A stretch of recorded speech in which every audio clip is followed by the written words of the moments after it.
달면 삼키고 쓰면 뱉는 세상입니다. 오늘날 날이 갈수록 신의를 지키는 사회가 되기보다는 자신의 이익을 위해서 신의를 헌신짝처럼 내버리는 이러한 현실 가운데에서 룻기에 나오는 룻의 행적은 우리 그리스도인들에게 귀하고 아름다운 감동을 주는 이야기입니다. 구체적으로 살펴보므로 하나님께서 오늘 우리에게 주시는 교훈을 살펴보고자 합니다. 첫 번째로 룻은 어떻게 신의를 지키는 신앙인이 되었는가?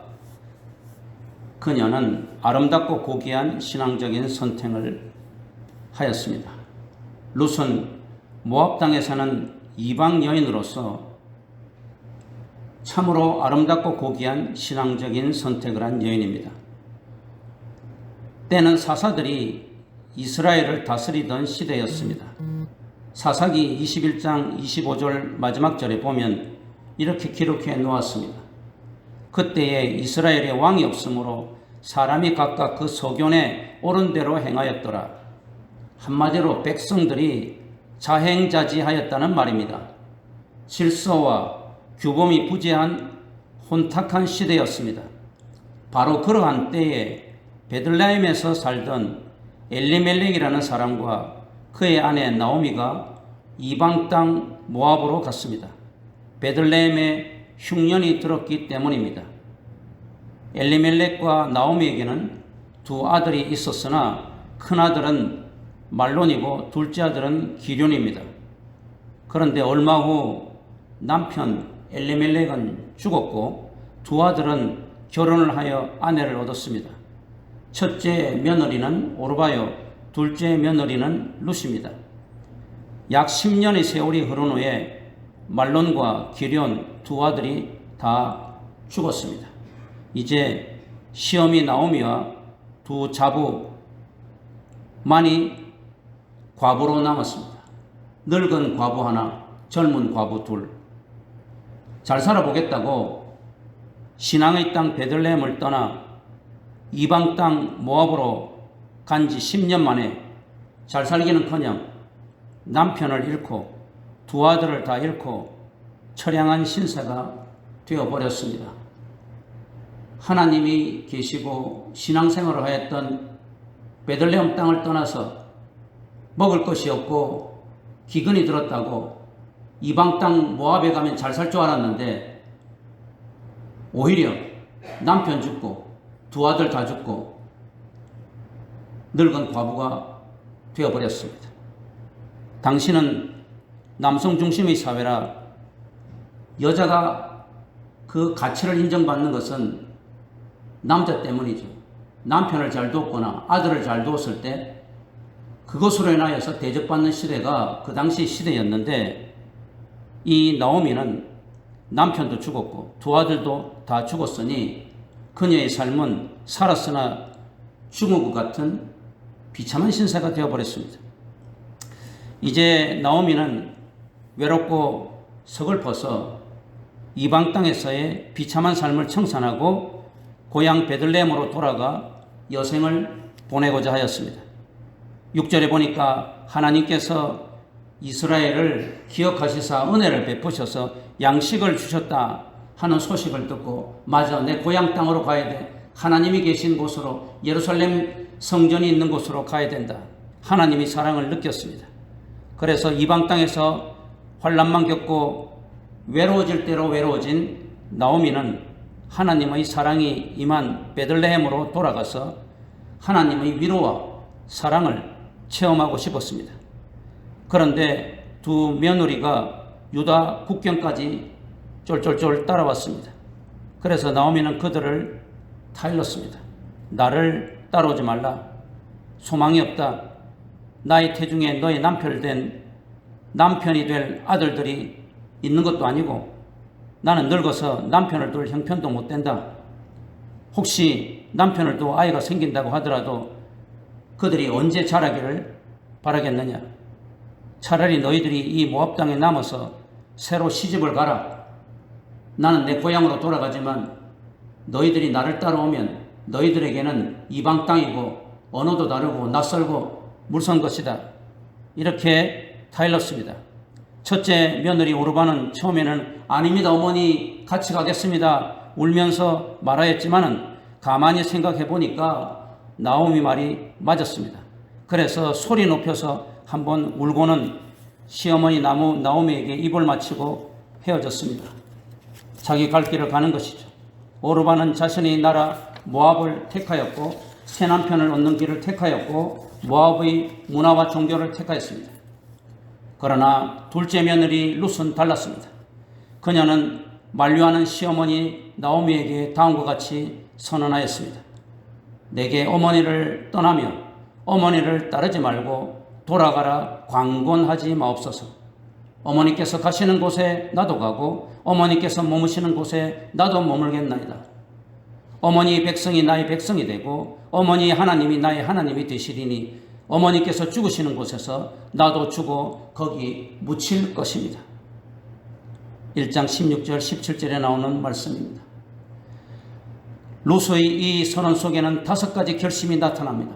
첫 번째, 시어머니 가는 곳에 나도 간다. 두 번째, 시어머니 백성을 나의 백성으로 삼겠다. 세 번째, 시어머니 하나님을 나의 하나님으로 섬기겠다. 네 번째, 시어머니와 같이 죽겠다. 다섯 번째, 만일 나의 이 결심을 무너뜨리고 내가 시어머니를 버리고 떠나면 여호와 하나님의 벌을 받아 마땅하다. 이 얼마나 아름다운 결단입니까? 룻의 이 결단은 혈통보다도 동족보다도 남편보다도 넓고 힘든 시어머니 나오미를 선택한 것이며 더 나아가서 여호와 하나님을 선택한 것입니다. 룻의 아름다운 5가지 결단은 한마디로 여호와 하나님의 날개 아래에 내가 살기를 원하겠다는 이야기입니다. 2장 12절에 있듯이 1장 17절에 어머니께서 죽으시는 곳에 나도 죽어 거기 묻힐 것이라. 룻의 이 말은 시어머니 나오미를 끝까지 섬기겠다는 뜻입니다. 나의 동족과 친척과 고력을 다 버리더라도 시어머니를 섬기겠다는 말입니다.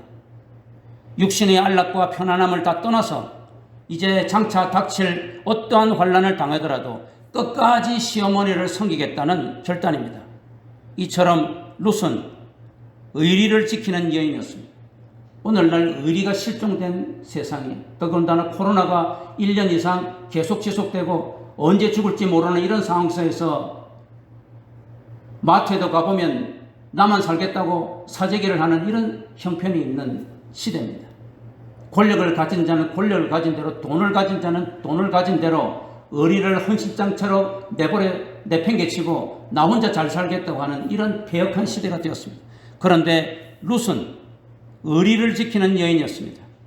더 나아가서 어머니 하나님이 나의 하나님이라고 하는 룻의 선언은 이 세상의 모든 좋은 것을 다 버리고라도 하나님을 따르겠다는 하나님 제일주의의 신앙 고백입니다. 아브라함이 그러했고 모세가 그러했고 바울이 그러했습니다. 아브라함은 하나님께서 갈대아 우르 땅을 떠나라고 하니까 75세에 갈대아 우르 땅을 떠났습니다. 그는 조카 롯과 싸움이 재산 때문에 땅 때문에 있을 때에 다 조카 롯에게 양보하고 하나님께서 원하시는 대로 하였습니다. 모세가 그랬습니다. 그는 바로 공주의 아들로서 장차 애굽의 왕이 될 그런 후계자가 될 수 있음에도 후계자가 될 수 있음에도 불구하고 그는 그 모든 것을 다 백성을 위해서 하나님을 위해서 다 버린 자였습니다. 바울은 하나님으로부터 은혜 받은 자 되고 난 후에 이 세상의 모든 좋은 기득권을 다 버리고 로마의 시민권도 초계같이 내팽개치고 자기에게 이득이 되는 모든 것을 다 배설물로 여기고 주님을 따랐던 자들입니다. 그런데 룻도 하나님이 가시는 곳에 하나님이 계시는 곳에 나도 있겠다. 하나님 제일주의 신앙을 나오미에게 고백했습니다. 그런데 룻의 이러한 신앙의 모습은 그가 이방 여인으로서 처음부터 있었던 것이 아닙니다. 그의 시어머니 나오미에게서 배운 것입니다. 나오미는 비록 생계를 위해 이방 땅에 갔지만 신앙심을 잃어버리지는 않았습니다. 많은 여인들이 시집가고 나면 젊을 때 그렇게 예수를 잘 믿다가도 불교 집안에 가면 제사 드리고 천주교 집안에 가면 성당에 나가고 남녀 호랭기교 집안에 가면 남녀 호랭기교를 믿고 따르는 이런 해교의 망치간 세상에 살고 있는데, 나오미는 이방 땅에 비록 갔지만은 신앙심을 잃어버리지는 않았습니다. 그녀는 흉년이 들어 먹을 것을 찾아 이방 땅에 갔을지언정 신앙마저 버리지는 않았습니다. 비록 남편을 잃었고 두 아들을 잃었지만 하나님을 버리지 않았고 그녀는 신앙심을 잃어버리지는 않았습니다. 나오미는 이방 모압 땅에서 10년 동안 육신적으로 3번이나 험한 꼴을 당하였지만 하나님을 원망하거나 낙심하지 않고 끝까지 하나님의 주권을 믿고 하나님을 의지하였습니다. 오늘 여기 1장 13절에 보면 여호와의 손이 나를 치셨으므로 나는 너희로 말미암아 더욱 마음이 아프다. 이 말은 그가 불평하고 원망하고 한탄하는 것이 아니라 마치 시편 기자나 예레미야처럼 나오미는 지난날 자신의 슬픈 처지나 현재의 고통스러운 심정을 하나님께 토로하고 있는 것입니다. 또 자신의 이 모든 고통과 아픔이 하나님께로부터 온 것임을 인정하는 애가를 부른 것입니다. 나오미는 하나님께서 내 잘못된 선택으로 지금 이런 고통을 주시고 또 이 고통 가운데 뜻이 계실 텐데 이것을 통하여 더욱 믿음이 성숙해졌고 더욱 하나님을 의지하게 되었습니다. 둘째 며느리 룻은 이방 여인으로서 이런 시어머니 나오미의 신앙을 눈여겨보면서 배웠습니다. 아, 예수를 믿는다는 것은 이런 것이구나. 신앙이라는 것은 이런 것이구나. 하나님을 섬긴다는 것이 이런 것이구나. 좋을 때, 잘 될 때만이 아니라 고통스럽고 어려울 때도 하나님께 부르짖고 하나님의 그 모든 주권을 인정하면서 사는 것이구나 하는 것을 나오미를 통해서 배웠습니다. 그래서 이처럼 중대한 선택을 해야 할 기로에 섰을 때 신앙적인 결단을 하였던 것입니다. 고난과 외로움의 길을 걸어갈지라도 의리를 지켜야 되겠다 하는 신앙적인 결단을 하였던 것인데, 이것은 바로 시어머니 나오미에게서 보고 배운 신앙의 모습입니다. 오늘 코로나가 이렇게 만연된 이런 상황 속에서 여러분들은 여러분의 자녀에게, 여러분의 가정에, 여러분의 친구에게 어떤 신앙적인 모습을 보여주고 있습니까?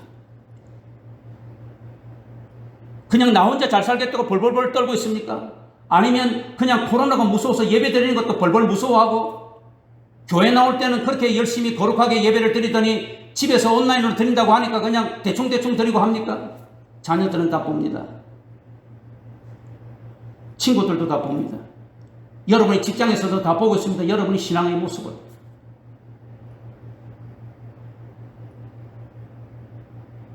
나오미에게서 신앙을 배운 룻은 의리의 선택을 했고 신앙적인 선택을 했습니다. 신앙과 효심이 절묘한 조화를 이룬 아름다운 선택이었습니다. 룻은 1차적으로는 시어머니를 끝까지 섬기려는 이런 애정에서 나왔지만, 이것을 우리는 히브리어 원어로 말할 때 헤세드입니다. 애정, 긍휼, 친절, 선대, 자비, 헤세드. 시어머니를 내가 끝까지 한번 섬겨봐야 되겠다는 이런 애정과 친절과 자비에서 나왔지만, 본질적으로는 하나님을 섬기려는 신앙적인 선택이었습니다. 하나님의 역사하심과 성령의 임재하심을 통한 믿음의 선택이었습니다. 1장 10절에서 14절에 보면 남편이라는 말이 4번이나 나옵니다. 룻과 오르바가 중대한 선택과 결단을 하기 위해서 떠오르는 가장 중요한 존재는 바로 남편입니다. 남편을 두는 것을 가장 중요한 일로 생각한 오르바는 시어머니 나오미와 헤어져서 모압 땅에 남는 선택을 하게 되었습니다. 오르바에게는 남편이 가장 선택의 중요한 포커스, 초점이었는데, 룻은 남편이 포커스가 아니라 남편보다 불쌍하고 힘없는 외로운 시어머니 나오미와 여호와 하나님을 초점을 맞춰서 선택하였기에 나오미를 따라서 낯설고 물설고 종족이 다르고 언어가 다른 문화가 다른 베들레헴으로 가게 된 것입니다. 오늘 14절에 붙쫓았더라 그랬어.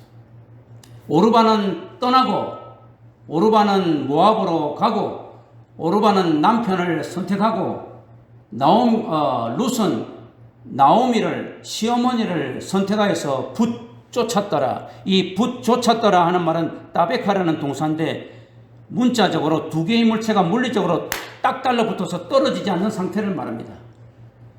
신발에 이 떨어져가지고 너덜너덜할 때 본드를 가지고 딱 붙이면 딱 붙어버리죠. 떨어지지 않잖아요. 마치 이 룻은 시어머니에게 찰거머리처럼 찹쌀떡 붙여놓은 것처럼 찰싹 달라붙었다. 그래서 절대로 떨어지지 않겠다 하는 그런 굳은 의지를 가르치는 그런 동사가 붙쫓았더라 그 말입니다.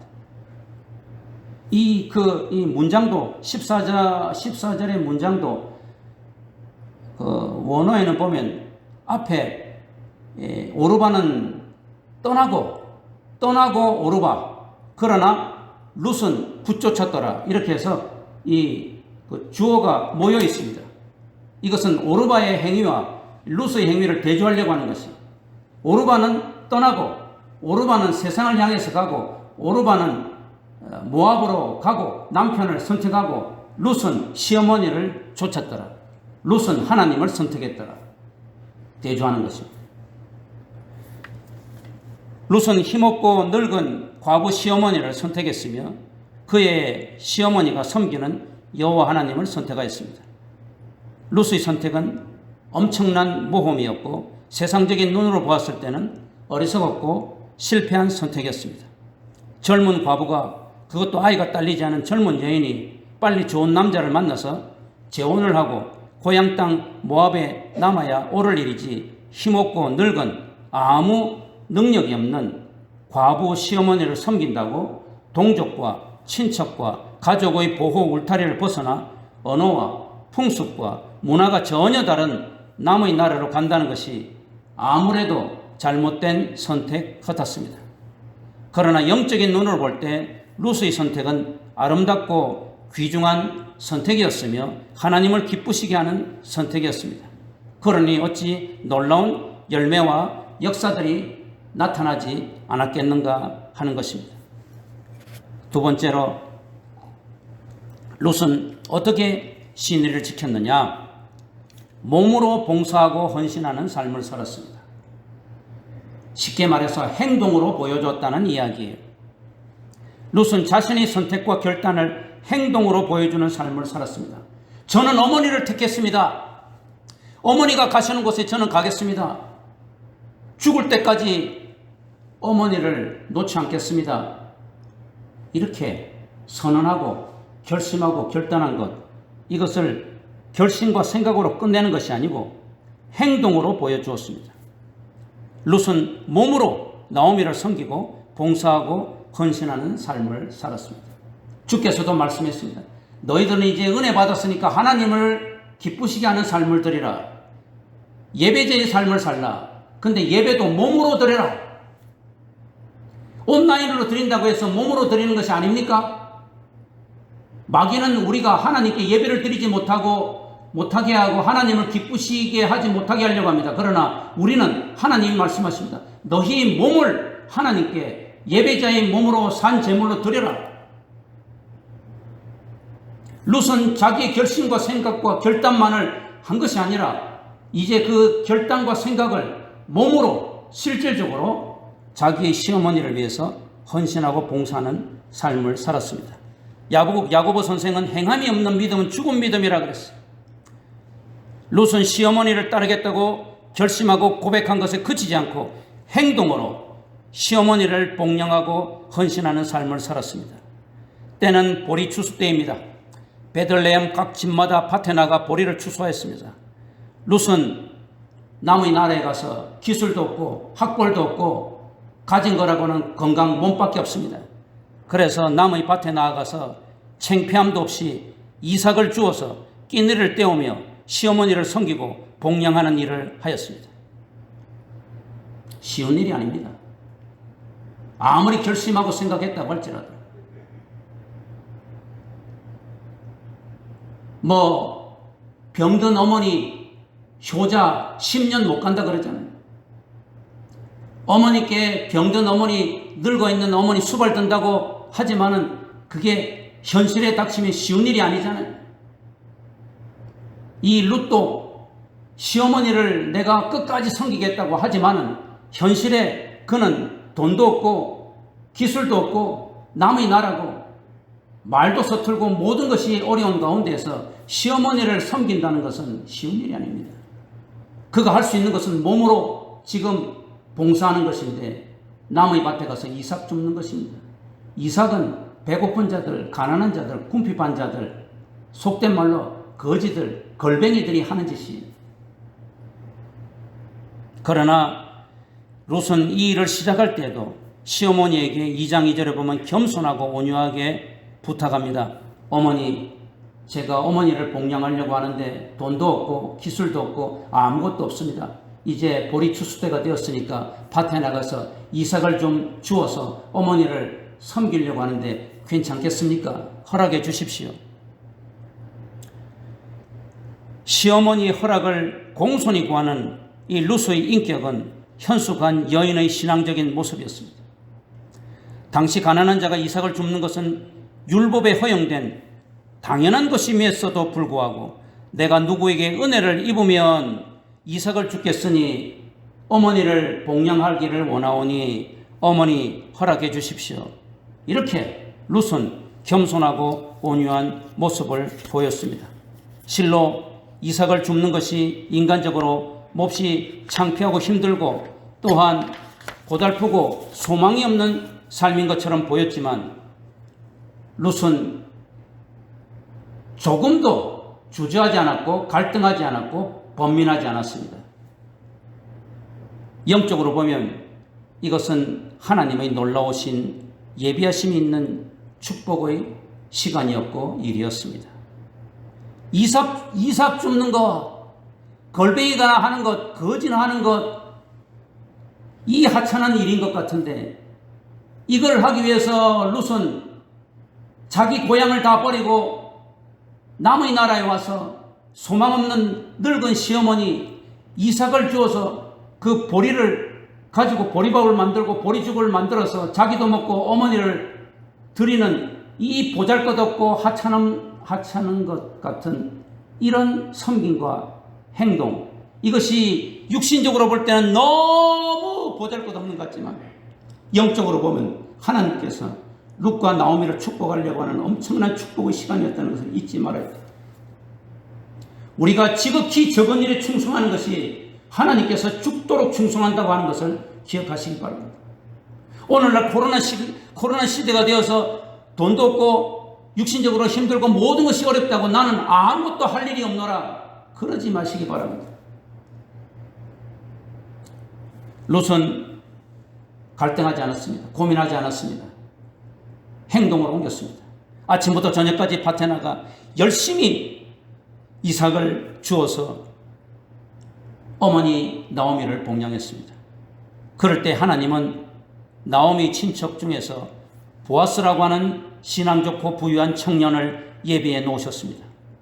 2장 3절에 우연히라고 하는 이 부사가 나와요. 우연히.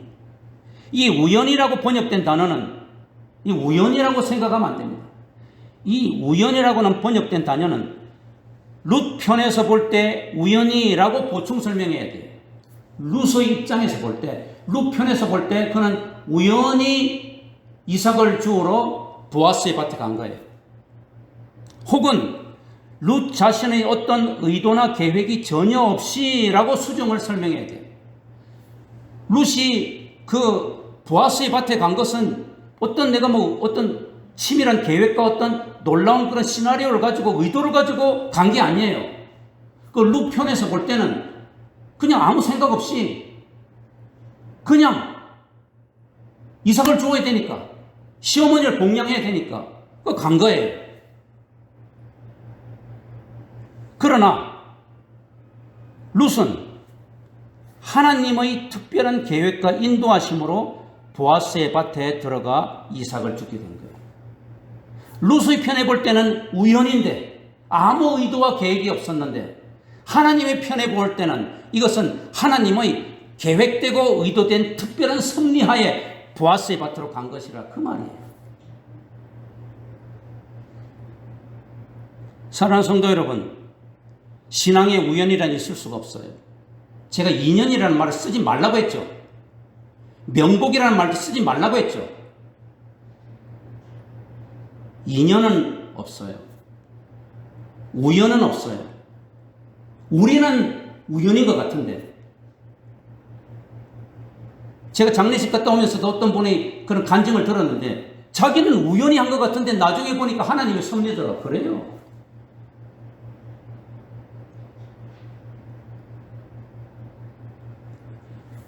룻은 아무 생각 없이 아무 계획 없이 우연히 보아스의 밭에 들어갔는데 그것은 룻의 편에 볼 때 우연이지, 하나님의 펼 때는, 하나님 편에서 볼 때는 하나님이 오묘하신 섭리가 있는 것입니다. 이게 신앙이에요. 지금 코로나가 이렇게 오랫동안 되니까 우리는 너무 힘들고 어렵습니다. 왜 하나님께서 예배를 제대로 못 드리게 하고 너무나 힘들게 하는가? 우연인 것 같죠. 그러나 지나고 나면 하나님이 그런 놀라우신 섭리가 있었구나 하는 것을 우리가 깨닫게 됩니다. 그때까지 우리는 어떻게 됩니까? 믿음으로 인내하면서 하나님 말씀과 기도로 이겨나가야 되는 거예요. 하나님은 보아스와 룻의 축복된 만남을 위하여서, 그 축복된 만남을 이루게 하기 위해서 이 룻을 보아스의 밭으로 인도한 거예요. 구속사역을 이루기 위해서 룻의 발걸음을 보아스의 밭으로 인도한 것입니다. 보아스는 친정 나오미가 과부가 되어 돌아온 것, 그녀의 자부 롯이 의리를 지켜 함께 베들레헴에 와서 이삭을 주어 시어머니를 복양한다는 소문을 다 들었습니다. 그리고 그 룻이 자신의 밭에서 이삭을 줍자 그녀에게 특별한 대접을 하도록 하였습니다. 이 보아스가 룻을 선대한 것이죠. 친절을 베푼 것이죠. 사랑과 긍휼을 베푼 것이죠. 이때도 헤세드라고 하는 단어를 씁니다. 그래서 룻을 불러서 물을 마시게 하고 떡을 주며 초에 찍어 먹게 하고 볶은 곡식을 줍니다. 그리고 이삭을 그 곡식을 단 그런 사이에서 죽게 합니다. 그냥 이삭을 줍는 그런 이 여인에게 베푸는 친절치고는, 그런 긍휼과 자비치고는 너무나도 풍성한 것입니다. 그런 면에서 보아스는 자비와 긍휼이, 친절이 풍성한 자, 헤세드가 풍성한 자입니다. 보아스는 기도하는 자였고 공공하고 가련한 룻에게 풍성한 자비와 긍휼, 헤세드를 보여준 친절하고 자상한 신앙인이었습니다. 룻은 보아스의 축복의 기도와 말씀 때문에 큰 위로와 기쁨을 얻었습니다. 세 번째로, 룻은 어떻게 신의를 지켰느냐? 신의를 지킨 이 룻의 신앙적인 결단과 선택에 어떤 놀라운 열매들이 일어났느냐? 놀랍고도 신기한 기적이 연속으로 일어났습니다. 보아스의 밭에서 이삭 죽기를 하던 룻에게 신나고 놀라운 일이 계속 벌어집니다. 룻이 주운 이삭과 배불리 먹고 남은 것들을 나오미에게 가져가서 보이고 드리자 나오미는 누구 집에 가서 이렇게 이삭을 풍성하게 주었느냐고 물었습니다. 그때 룻은 보아스의 밭에서 주었으며 보아스가 어떻게 자신에게 헤세드, 호의와 친절과 선대를 베풀었는지를 말했습니다. 그러자 나오미는 보아스가 자신의 가까운 친척임을 가르쳤습니다. 룻에게 보아스는 이런 사람을 회복시킬 자, 이것을 오늘 성경에서는 기업을 물을 자라고 하는 표현은 이런 사람을 회복시키는 자라는 소리입니다. 보아스가 바로 우리 가문에 잃었던 토지, 우리 가문에 잃었던 사람들을 회복시킬 그런 자다, 자 중에 한 사람이다. 그렇게 가르쳐 주었습니다. 하나님은 나오미의 마음을 움직이셨습니다. 그녀에게 놀랍고 기발한 지혜를 주셨습니다. 나오미는 하나님의 인도하심에 따라서 이기심을 버렸습니다. 만약에 지금 자기가 이 보아스에게 룻을 소개해줘 버린다면 날마다 자신을 위해서 봉사하고 헌신하고 전심을 다 바쳤던 룻은 떠나가 버리고 자기는 혼자 외롭게 살고 또 앞날을 보장받을 수 없을지도 모른다는 그런 불안과 두려움과 이기심을 다 버리고 이 며느리 룻의 행복을 도모하였습니다. 하나님의 인도하심이죠. 나오미는 룻에게 이제는 네가 다른 밭에 가서 이삭을 줍지 말고 행동을 조심하라고 일렀습니다. 그리고 보아스가 타작마당에서 보리를 까부르는 날 밤에 목욕을 하고 화장을 하고 새 옷을 입고 타작마당에 내려가 보아스가 먹고 마실 때까지 모습을 보이지 말라고 일렀습니다. 그런 후 보아스가 누워서 자려고 할 때에 그 발치에 눕도록 하였습니다. 이러한 시도는 이스라엘의 율법에 제정된 것으로서 이스라엘 사람 중에 아들이 없어서 죽으면 그 죽은 자의 형제나 가까운 친척이 그 과부를 대신 아내로 취하며 자식을 낳아서 그 죽은 자를 이렇게 계대시켜주는 것입니다. 이 계대 결혼을 위해서 과부는 그 결혼 상대자에게 적극성 있는 권리 행사를 할 수가 있었습니다. 그래서 나오미는 계대 결혼의 가능성이 있는 보아스의 발치에 룻이 눕도록 한 것이었습니다. 룻은 시어머니의 말씀에 순종하였습니다. 보통 여인들 같으면 자신이 시어머니를 벌어 먹인다고 유세하고 큰소리 치면서 늙은 시어머니를 우습게 할 텐데 룻은 그러지 않았습니다. 룻은 시어머니의 가르침에 어머니의 말씀대로 내가 다 행하리이다 라고 순종하였습니다.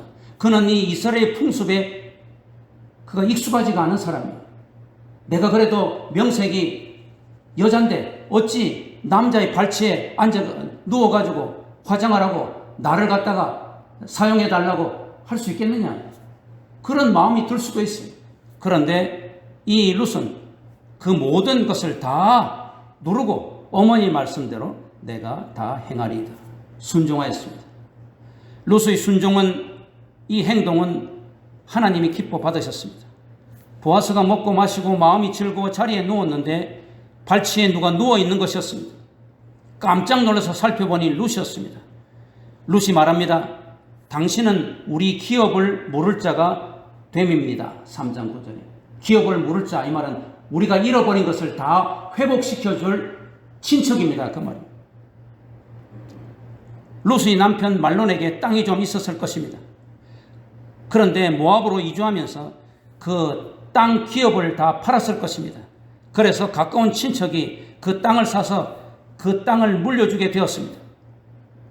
그런데 그때 살 사람이 아내나 자식이 없으면 그 땅의 미망인과 결혼하여도 무방하였습니다. 룻은 이 이스라엘의 풍습을 말한 것이었습니다. 그런데 보아스는 룻이 싫지가 않았습니다. 하나님의 인도하심이죠. 마음이 오히려 끌렸습니다. 그녀의 현수감과 시어머니를 생각하는 효심과 신앙심이 마음에 들었습니다. 하나님의 놀라우신 인도하심이여 성령의 역사하심, 하나님의 오묘하신 섭리와 역사하심이 있었습니다. 보아스는 기꺼이 그 일을 감당하기를 원했습니다. 그러나 자기보다 더 가까운 친족이 있었으므로 그에게 먼저 의견을 물어보아야만 했습니다. 보아스는 성문에 나아가 성읍 장로들을 청하여 기업 물을 자에게 의견을 물어보았습니다.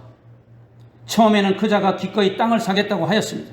그러나 보아스가 네가 그 땅을 살 때는 미망인인 룻까지도 데려가서 그 죽은 남편 말론의 기업을 그의 이름으로 세워야 한다 라고 말을 하자 그 자는 난색을 표하였습니다. 내가 왜 이런 짓을 해? 나는 모르지 못하겠노라 라고 하였습니다. 그리하여서 보아스가 그러면 내가 하겠노라 기업 물을 자로 정해졌습니다. 그리고 떳떳하게 모든 사람들이 보는 앞에서 룻을 자기의 아내로 맞이할 수 있게 되었습니다. 이 모든 일들이 하나님의 놀라우신 역사하심과 인도하심으로 기적같이 이루어졌습니다. 참으로 재밌지 않습니까? 이삭을 줍던 비루한 여인, 남의 나라에서 와서 말도 제대로 못하는 비천하고 가난한 여인, 하루하루 보리 이삭을 주어서 먹고 사는 늙은 시어머니를 소망 없이 모시는 이 여인이 졸지에 그 베들레헴에서 가장 유력하고 신앙이 좋고 가장 부자고 사람들이 존경을 받는 보아스의 아내가 되었습니다. 그뿐 아닙니다. 마태복음 1장 5절에 보면 보아스와 결혼한 룻은 오벳을 낳았습니다. 4장 17절에 보면 그 오벳은 나중에 다윗의 아버지인 이새의 아비가 되었습니다. 나오미의 인생 중에 이런 기쁜 일은 없었습니다. 사람들은 나오미의 아들이라고 말하였고 7 아들보다 귀한 며느리라고 칭찬했습니다. 룻은 이스라엘의 최고의 성군, 우리나라의 세종대왕처럼 존경을 받는 다윗 왕의 고조 할머니가 되었고 더 나아가서 예수님의 혈통상 조상이 되었습니다. 나오미와 룻은 이제야 하나님의 깊고 오묘한 인도하심과 역사하심을 깨달았어요. 왜 나오미가 베들레헴의 기근이 그렇게 깊이 들어서 모압 땅으로 가게 되었는지, 또한 왜 모압 땅에 가서 남편과 2 아들을 모두 다 잃게 되는 시련을 받게 되었는지, 왜 베들레헴에 다시 돌아와 룻이 이삭을 줍는 여인이 되었는지, 어떻게 보아스를 다시 만나게 되었는지, 보아스가 어떤 사랑과 선대함, 헤세드를 룻에게 베풀었는지, 어떻게 나오미의 마음에 보아스와 룻을 결혼시켜서 잘 살게 하려고 하게 되었는지, 보아스보다도 더욱 가까운 친족이 있었는데 왜 이 친족은 자기의 권리를 포기하게 되었는지, 이제 룻도 나오미도 보아스도 알게 되었습니다. 너희가 지금은 알지 못하나 이후에는 알게 되리라 주께서 말씀하십니다. 오늘 우리들은 왜 이런 코로나가 있고 이런 어려움이 있는가? 이로 인하여서 장사가 못되게 하고 내가 취직도 못되게 하고 여러 가지 어려움이 있는가? 왜 우리 가정에 날마다 환난과 공분과 어려움만 있는가? 왜 날마다 병약한 남편이 있고 병약한 시어머니가 있고 병약한 자식이 있는가? 어찌하여 나에게는 이런 많은 시련만이 있는가? 왜 이런 우연이 있는가? 내가 정말 예수를 믿기나 하는 것인가? 하나님, 나를 정말로 자비와 긍휼로 살아. 자비와 긍휼로 나를 인도하시는가? 나중에 알게 됩니다. 하나님이 오묘하신 섭리를 깨닫게 됩니다. 나오미와 룻은 참으로 이 좋으신 하나님을 마음껏 찬양하였을 것입니다. 결론적으로 오늘 이 룻기에서는 주제 사상이 나옵니다. 제가 계속 지금 몇 번 썼던 헤세드라는 히브리어입니다. 헤세드라는 말은 참 좋은 말입니다. 여러분 오늘 하나 배웠습니다. 헤세드라고 하는 말은 은혜, 자비, 긍휼, 친절, 선대, 포괄적인 의미에서 말입니다.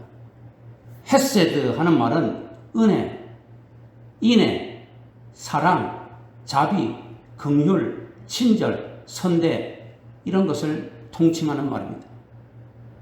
오늘 룻기에는 하나님의 헤세드가 나옵니다. 하나님께서 룻에게 인애를 베푸셨고 긍휼과 자비를 베푸셨습니다. 그래서 하나님을 룻은 알았습니다.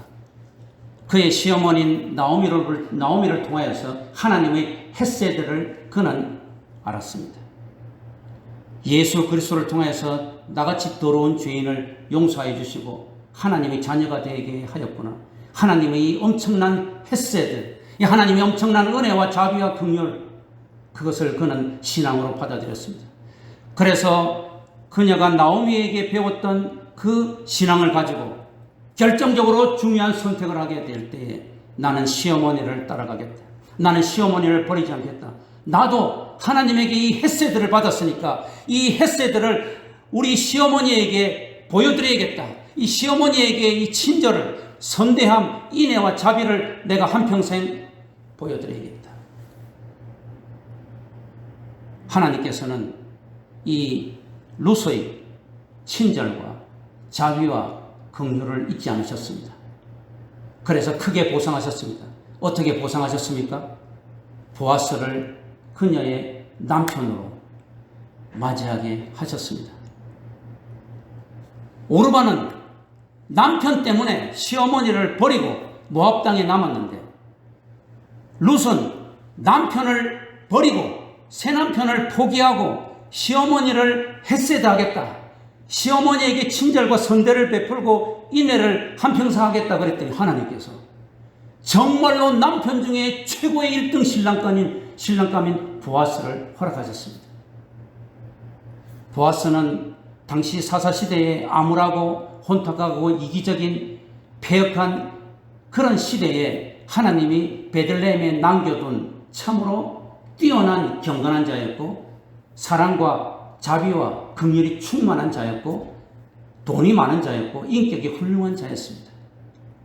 하나님은 이 보아스를 룻에게 만나게 하셨고 결합시켜 주셨습니다. 마태복음 1장 5절에는 보면 이 라합이, 이방 땅 여인인 기생인 라합이 아이를 낳았는데 보아스를 낳았더라. 믿음을 가지고 하나님을 섬기고 여리고성의 그런 첩자들을 숨겨주었더니 하나님께서 라합을 참으로 이 이스라엘의 우리 믿음의 조상이 되게 하였는데, 이 라합이 누구를 낳았느냐? 보아스를 낳았어요. 그런데 이 보아스가 누구를 얻었느냐? 룻을 얻었어요. 그런데 라합이나 이 룻은 모두 다 이방 여인이에요. 이게 복음입니다. 하나님은 혈통도 보지 않고, 하나님께서는 능력을 보지 않고, 하나님께서는 이 스펙을 보지 않고, 하나님께서 보는 것은 오직 믿음이에요. 하나님의 이 엄청난 은혜와 사랑과 긍휼과 자비, 이 헤세드를 룻은 어떻게 표현했습니까? 삶 속에서 어떻게 보였습니까? 시어머니를 봉양하는 것으로, 시어머니를 선택하는 것으로, 시어머니를 끝까지 섬기는 것으로, 그것도 뭐 아주 그냥 뻑적지근하게 거창하게 한 것이 아닙니다. 이삭 줍는 것으로 가지고 자기가 할 수 있는 것으로, 이 룻은 자기가 할 수 있는 최소한의 헤세드, 자신이 할 수 있는 조그마한 자비, 자기가 할 수 있는 조그마한 선행, 자기가 할 수 있는 조그마한 선대를 베풀었는데, 하나님은 엄청난 헤세드를 이미 부어주셔서 룻을 하나님이 자녀로 삼으시고 예수 그리스도의 십자가의 보혈의 이 헤세드로 그를 구원해 주셨음에도 불구하고 엄청난 보상을 해주셔서 보아스와 결혼하게 하시고, 보아스를 통해서 다윗이라고 하는 이스라엘의 최고의 왕중의 왕인 성군을 태어나게 하시고, 혈통적으로 예수 그리스도라고 하는 만인의 구세주, 만왕의 왕인 예수 그리스도의 이 할머니가 되는 이런 엄청난 축복과 기적을 베풀었습니다. 이것이 복음이에요. 이것이 믿음입니다. 사랑하는 성도 여러분, 달은 태양의 빛을 받아서 빛냅니다. 하나님은 우리에게 하나님의 엄청난 놀라운 위대한 헤세드를 우리에게 부어주셨습니다. 그 헤세드 중에 헤세드는 예수 그리스도께서 우리를 위하여 십자가에 달려 돌아가시고 부활 승천하신 것입니다. 그 헤세드를 통해서 우리는 어떻게 살아야 되는 것임을 알게 되었고, 하나님을 아바 아버지라 부르게 되었고, 우리가 이 땅에서 사는 삶뿐 아니라 영원히 살 수 있는 영생의 헤세드를 얻었습니다. 오늘 룻기는 말합니다. 네가 그런 헤세드를 받았느냐?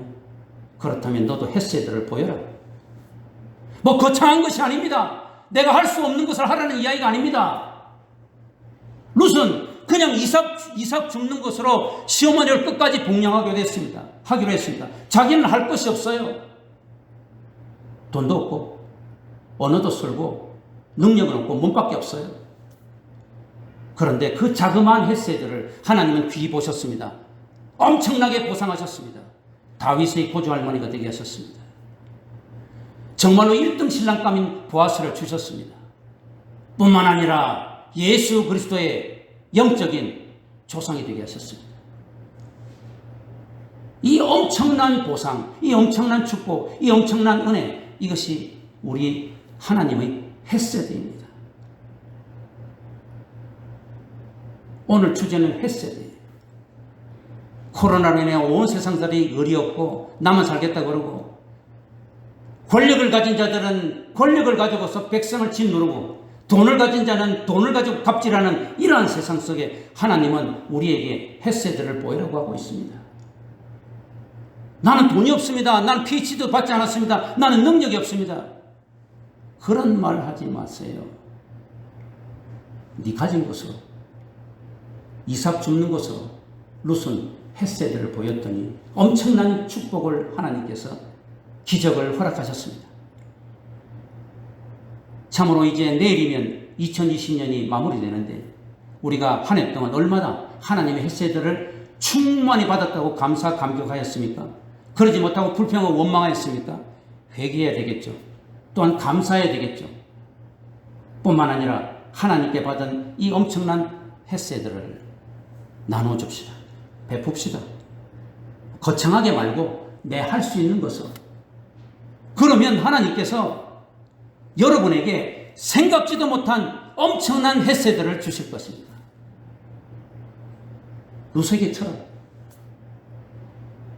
참으로 암울하고 어려운 이 코로나 시대에 이 룻의 이야기는, 룻기의 스토리는 우리에게 너무나도 하나님의 아름다운 헤세드의 훈훈하고 풍요로운 것을 우리에게 보여주시고 있습니다.